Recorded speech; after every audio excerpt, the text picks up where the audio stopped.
Structure, typically when I fish, it's I'd say 80% shell bottom.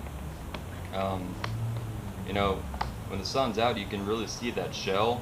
And if you've ever seen a redfish over shell, it stands out a lot better than if you saw a redfish over mud. They're just a lot easier to spot.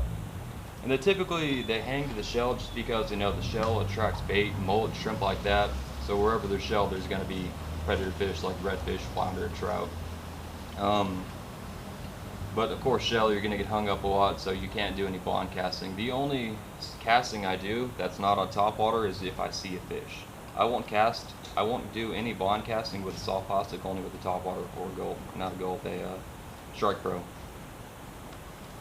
And then birds, a lot of people, they get kind of confused if they see some birds working, are they really overfish or are they just working? Typically, you want to focus on the birds that are they're circling an area and coming back to it, not that they're just diving and keep going. The ones that are diving and just keep going, they're doing nothing. But if you see a group of birds, they're circling, they're diving, not necessarily hitting the water, but they are diving, you want to kind of focus on that more. It's typically the birds that are actually on redfish or seagulls. You get a lot of little terns and lyrebirds like that, which sometimes they're on redfish and most of the time they're not, but they like I've heard before, lyrebirds tell the truth sometimes. And then water depth, like I said, most of the stuff that I fish is 2 to 3 feet in the marsh. It really, I don't think there's a perfect water depth to catch redfish. Side casting, yes, but redfish, no. Redfish, they're spread out there all in the marsh. They can be in 5 feet of water, they can be a few inches of water. It doesn't matter. It's just how they feel that day. And then we'll go on to how to side cast a redfish. The number one reason people don't catch redfish they see, because I get a lot of messages all the time. I'm seeing redfish, they're everywhere. I'm casting at them, I can't catch them. There's a number of factors that they're not catching them. The main one is they're not redfish. They're mullet, something big mullet, something like that. I've had many times where I'm just chasing a wake and it turns out to be a mullet. And mullet do tail as well. I mean, I'm sure y'all seen it a couple times. Y'all paddle 50 yards just to get to a tailing mullet. It sucks, but it happens. And also, the main difference between a mullet making wake and a redfish making wake is a redfish, they'll make one solid move pushing off. A mullet, they'll go all over. It looks like the water's almost vibrating. But a redfish, they'll make one solid push. And if you've ever been in the marsh, it's all mud. If you just sweep your paddle along the bottom, it makes a big mud stir. That's what a redfish looks like when it pushes off. Typically, mullet will not make a mud stir. So if you see a big mud stir, that's going to be a redfish.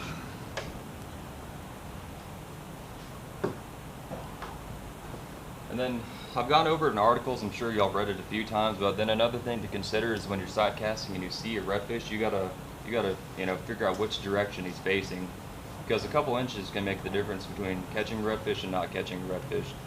The easiest redfish to catch is a redfish that's turned away from you. Typically you just want to throw it right in front of their face. If you put it right in front of their nose, I don't care how hungry or not hungry the redfish is, he's gonna eat it. It doesn't matter what you throw at him. When I retrieve it, sometimes I just reel it. I don't even jerk it past it, just reel it, and then it'll turn on it. And then, of course, I think side casting redfish that's tailing is typically, I think, the hardest thing to do, because those redfish, when they're feeding, their face is straight into the ground and their tail's in the air. They're really not focused on anything except what they're feeding on. Redfish that are pushing wake, a lot of people, they're under the impression that you can't catch a redfish that's spooked off. I've caught some of my biggest redfish spooking off. As long as you can make that cast, kind of predict where they're going and put it right in front of their path, you're going to catch them. So, if you push off a redfish, don't think you're not going to catch them. At least attempt to make a cast in front of them. And the worst that can happen is you're not going to catch them. And then, what a redfish looks like in the water. I took Colin out yesterday, and it took a while for him to figure out what a redfish really looks like in the water, but once you see it, it's hard to forget. Sometimes you'll see the flicker of the tail. It's like a white color, almost a little darker. That's one sign. You'll see the back of it, you'll see the tail. But most of the time, what I'll do is I'll paddle, I say 2 to 3, maybe 5 yards off the shoreline, enough where I can look up and see up there, typically I'll see the whole body of the redfish in the water. You know, it may not be super clear, but you'll see the shadow of it. Let's see.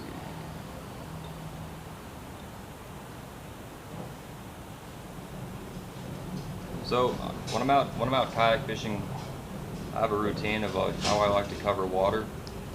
Typically what I'll do is I'll get the wind at my back and get down a shoreline and just drift.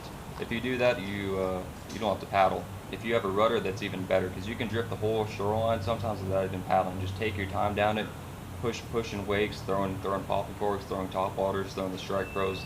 It's all about fishing shorelines. And then once the sun comes out, you really want to focus on oyster patches, because the oyster warms up real quick underneath the sun. So I say when the sun gets right above you is the best time to hit the oyster patches.